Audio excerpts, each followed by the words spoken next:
श्री स्वामी समर्थ. मी अनिता स्वागत करते तुमचे स्वामी शिवा मार्ग या माझ्या यूट्यूब चॅनलवर.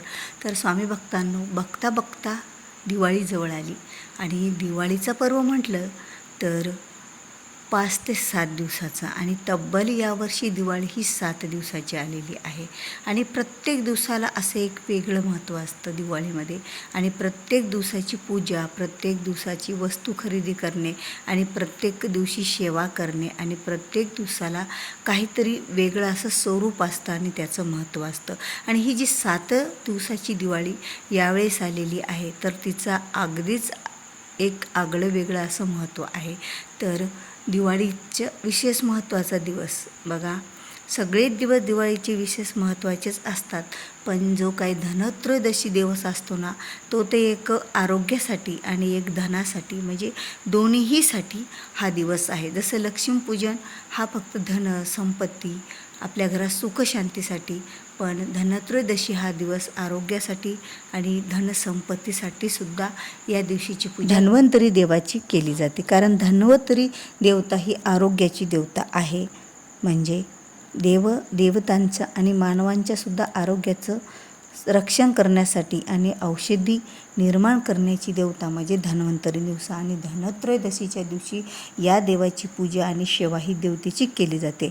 आणि तब्बल 2025मध्ये ही दीपावली 7 दिवसाची आलेली आहे. म्हणजे दिवाळीला सुरुवात ही वसुबारसपासून झालेली आहे, म्हणजे 17 तारखेपासून. आणि 18 तारखेला गुरुद्वादशी आहे आणि त्याच दिवशी धनत्रयोदशीसुद्धा आहे. धन्वंतरी पूजन आहे. यमदीपदानसुद्धा या दिवशी केलं जातं, जे की आपल्या आरोग्यासाठी आणि घरातील व्यक्तीचं यमापासून संरक्षण होण्यासाठी यमदीपदानसुद्धा केलं जातं. आणि जो तिसरा दिवस म्हणजे 19 तारीख दिवाळीचा तिसरा दिवस, या दिवशी शिवरात्री आलेली आहे. यामुळे या दिवशी अभंग स्नानसुद्धा नाही आहे आणि कुठलीच पूजा वगैरे नाही आहे. पण 20 तारखेला नरक चतुर्दशी आहे आणि नरक चतुर्दशीच्या दिवशी कृष्णाची पूजा केली जाते. कारण श्रीकृष्णाने नरकासुराचा वध केला होता, म्हणून या दिवशी श्रीकृष्णाची पूजा केली जाते. आणि त्याचबरोबर लक्ष्मी कुबेर पूजन हे 21 तारखेला मंगळवारी आलेलं आहे. तर हा तर दिवस अमावस्याचा आहे. आणि अमावस्याचा कारण अमावस्या ही सोमवारी दुपारी 3:45 लागत आहे. तर ती अमावस्या लक्ष्मीपूजनच्या दिवशी म्हणजे 21 तारखेला 21 ऑक्टोबरला सायंकाळी 5:55 आहे. म्हणजे या अगोदर आपल्याला लक्ष्मी आणि कुबेर पूजन करायचं आहे.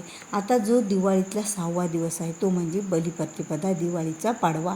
या दिवशी वहीपूजन केलं जातं. नवीन वर्षाला सुरुवात सुद्धा या दिवसापासून पारशी लोकांची होत असते आणि हा दिवस खूप शुभसुद्धा मानला जातो. आणि आपल्या सर्वांच्याच बहीण भावाच्या आवडीचा तो म्हणजे दिवस 7वा दिवस दिवाळीला यायला आणि या दिवशी दिवाळी संपत असते, ती म्हणजे भावबीज यमद्वितीया. तर असं वर्णन आहे आपल्या दिवाळीतल्या 7 दिवसाचं. पण आपला आजचा जो व्हिडिओ आहे तर हा धनत्रयोदशीच्या दिवशी कोणता हा उपाय करायचा, म्हणजे सोनं चांदी खरेदी नाही केले तरीही चालेल, पण ही एक 10 रुपयाची वस्तू आयुष्याचं सोनं करेल. कारण सोन्यापेक्षाही मौल्यवान वस्तू सोनं चांदी आपल्याला वाटतं की मौल्यवान आहे, पण प्रत्येकाचीच परिस्थिती नसते की सोने चांदी खरेदी त्यांना करणं होईल. पण सोन्यापेक्षाही या दिवशी या एका वस्तूला अतिशय असं महत्त्व असतं.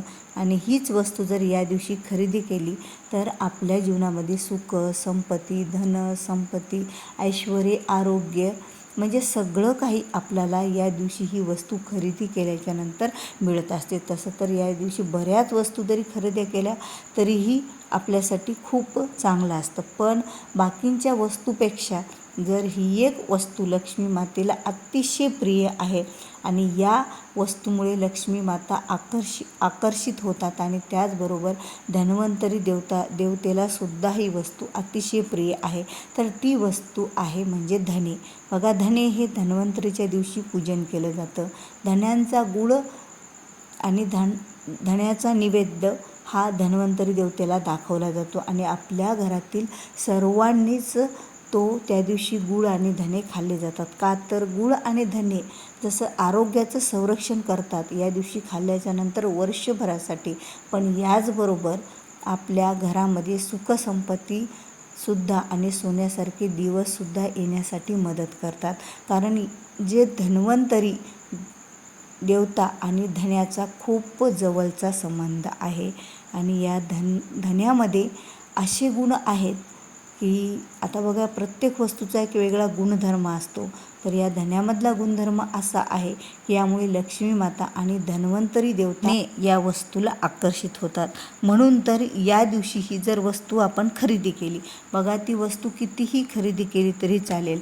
तुम्ही जर 10 रुपयाची जरी ही वस्तू खरेदी करून घरी आणली, या दिवशी पूजा केली आणि तसेच थोडे धणे म्हणजे यातले शिल्लक ठेवून न धन्वंतरी देवताच्या पुढे समोर त्याचा नैवेद्य न दाखवता, त्याची पूजा न करता या दिवशी म्हणजे थोडेफार धन्याची पूजा धन्वंतर दिवशीच्या दिवशी करायची आणि उरलेले धने हे लक्ष्मीपूजनाच्या दिवशी वापरायचे. त्या दिवशी आणलेले संपूर्णच धने हे पूजेसाठी त्या दिवशीच ठेवायचे नाही आहेत, तर काही धने आपल्याला लक्ष्मीपूजनासाठी या दिवशी खरेदी केलेले शिल्लक ठेवायचे आहेत. कारण या दिवशी धने खरेदी करायला एक विशेष असं महत्त्व असतं आणि या दिवशी खरेदी केलेले धन लक्ष्मीपूजनासुद्धा ठेवायचे असतात आणि या दिवशीसुद्धा त्याची पूजा करायची असते. आणि सर्वांनी घरातल्यांनी गूळ आणि या धन्याचा नैवेद्य म्हणजे जे काय प्रसाद स्वरूपात थोडे धने खायचे असतात. यामुळे एकतर आपल्या आरोग्याचं संरक्षण होईल वर्षभरासाठी आणि त्याचबरोबर जो कोणी ह्या धन्याचा प्रसाद खाईल, आपल्या घरात विकत आणेल, त्याच्यावर धन्वंतरी देवता आणि माता लक्ष्मीचे कृपा आशीर्वाद हे सदैव राहतात. म्हणून तर ही 10 रुपयाची वस्तू आपल्या आयुष्याचं सुद्धा सोनं करत असते. जे काही अडलेली कामे आहेत, जे कामे बघा आपण खूप मेहनत घेतो, कष्ट करतो, पण कधीकधी मेहनत आणि कष्टालासुद्धा नशिबाची साथ मिळत नाही आहे. पण अशा काही वस्तू आहेत, ज्यांच्यात असे काही गुणधर्म आहेत की आपलं जीवनसुद्धा ते बदलू शकतात. आणि ज्यावेळेला आपलं भाग्य चमकायला लागतं, ज्यावेळेला आपण एखाद्या गोष्टी हातात घेतो, त्या गोष्टी चांगल्या सफल होतात. त्यामुळं आपल्या आयुष्यातसुद्धा बरेच बदल होत असतात. कारण असं नसतं की काहीतरी चमत्कार घडतं आणि आपल्याला खूप मोठी रक्कम कुठेतरी प्राप्त होते, पण आपण जे काही नशीब आहे आपलं आणि ते नशीब चमकायला लागतं. बघा, बऱ्याच वेळा आपण खूप मेहनत घेतो, कष्ट करतो, खूप कामे करतो, पण त्या कामाला, त्या मेहनतीला, कष्टाला त्याचा मोबदला योग्य दरात मिळत नसतो.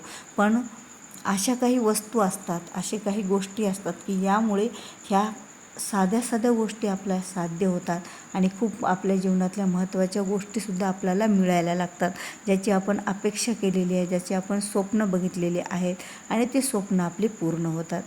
तर कारण दे रे हरी पलंगावरी असं कधीच नसतं आणि चमत्कार काही होत नसतात आणि जीवनात फक्त चमत्कार एक वेळा होऊ शकतो.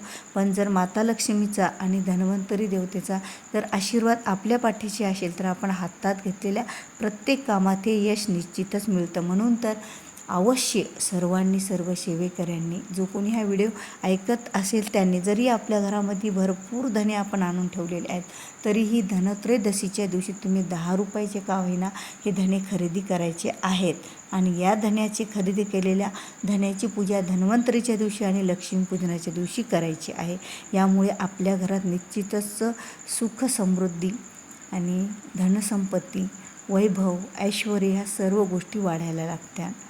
कारण हे जे दिवाळीचा पर्व असतो ना, तर या पर्वामध्ये जेवढे आपण उपाय, पूजा, तोडगे लक्ष्मी प्राप्तीसाठी करूत ना, त्याचा सर्व फळ, जास्त पटीने फळ हे आपल्या पदरात पडत असतं. म्हणून या दिवाळीच्या पर्वातल्या ज्या काही उपाय सेवा आहेत त्या कोणीही चुकवायच्या नाही आहेत. तर हा व्हिडिओ जर तुम्हाला आवडला असेल तर व्हिडिओला लाईक करा, शेअर करा, चॅनलवर नवीन असाल तर सबस्क्राईब करा. भेटूया पुन्हा अशाच एका नवीन माहितीपूर्ण व्हिडिओसोबत. तोपर्यंत श्री स्वामी समर्थ. जय जय स्वामी समर्थ.